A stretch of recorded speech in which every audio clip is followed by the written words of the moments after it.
Ja. Øhm, Artiklen den er skrevet af Carsten Nissen, og han er biskop i Viborg. Og det er som sagt en artikel, og han er kristen.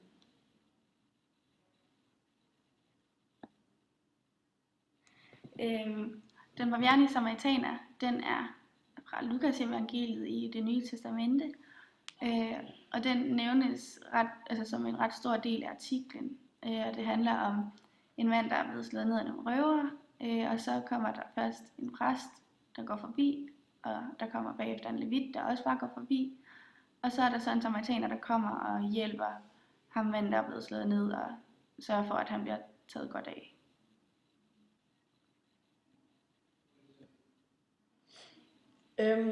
Artiklen det handler om, eller han fortæller i artiklen, at han engang har besøgt en diakonal institution i Tyskland, hvor han så sådan en relief,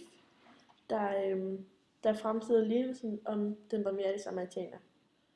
Men han kan ikke lide det, fordi at han føler, eller for ham der føler han det som om, at de bare sådan udtrykker, her er vi så gode kristne, og vi hjælper vores næste, og bla bla bla. Senere i teksten fortæller han så om hans søn, der i 3. klasse ville køre om kap på vej hjem fra skole med en bybus på hans cykel, men desværre så vælter han i et hul i cykelstien, eller han vælter over et hul i cykelstien, og brækker derved armen. Og alle de kører forbi ham, bortset fra en tyrkisk indvandrer, der nærmest ikke kan snakke dansk, og højst sandsynligt også er muslim, der hjælper ham og tager hans cykel i bagagerummet og kører ham hjem. Ja, Carsten Nissen han siger, at tro og teologi, det har ikke kun noget med det daglige liv at gøre. Det er ikke bare noget, der findes op i tanken. Det er noget, vi alle sammen er fælles om, og det skal komme til udtryk i vores handlinger. Og vi skal også være fælles om livet og de opgaver, det fører til. For eksempel så kan man bruge historien her om hans søn som eksempel. At jamen, det er vores pligt som danskere eller som medmennesker at hjælpe en dreng, der er væltet på cykel og har brækket sin arm. Og han siger også senere, at der er 2 overraskende pointer i lignelsen om den barmhjertige samaritaner. Og det er, at det rent faktisk er en samaritaner, der hjælper. At det ikke bare er at det ikke er præsten eller levitten, som burde være tættest på Gud, men det er blot en samaritaner. Og den anden overraskende pointe, det er, at Jesus rent faktisk fortæller, hvad en næste det er.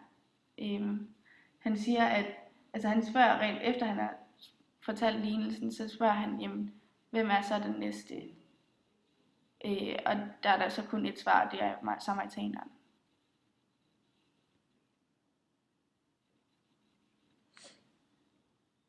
Ja, historien den kan jo så selvfølgelig perspektiveres til den barmhjertige samaritaner, som jo også er den, han selv nævner i artiklen.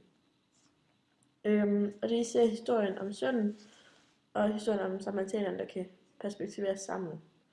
Man kan ligesom sige, at sønnen han er den her mand, der er blevet slået ned af nogle røvere, og ligger der på jorden er ret hjælpeløs.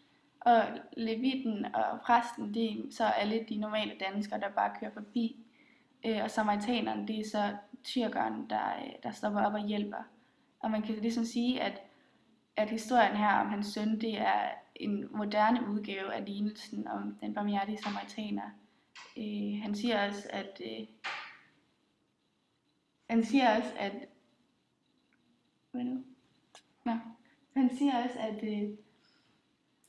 nej, kan vi ikke lige stoppe den?